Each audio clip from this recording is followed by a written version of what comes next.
Investigators said today they are now closer to knowing what caused a home to explode in Manitowoc County yesterday. It happened at 5112 Oakwood Drive near the village of Francis Creek. The owners were out of town at the time of the explosion.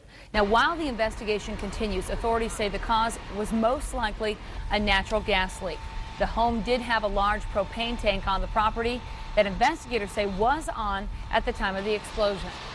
It's a strong possibility, but there are other aspects that could have taken place. So I don't know what could have been stored or anything like that. So it's just ongoing at this time.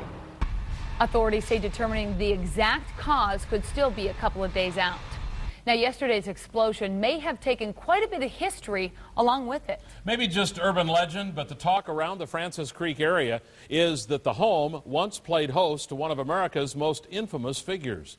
Cameron Clark has this Fox 11 follow-up.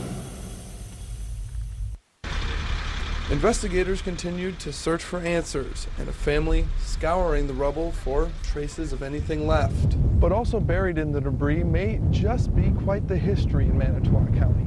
You know, some people obviously have said that they believed it was tied to the mob at some point, but I don't know that that's true. The long-standing legend was recounted in a blog post about the explosion on the Manitowoc Herald-Times reporter's website, saying the house was once used by one of America's most infamous gangsters, Al Capone. This type of research takes time. At the Manitowoc Historical Society, a lot of it. They say the main way to track down someone from that time is by property tax records. 1925. While there's nothing on the books for Capone during his heyday, Peg Harder says that doesn't necessarily mean there isn't some truth to it. Well, let's face it. Would he be paying taxes?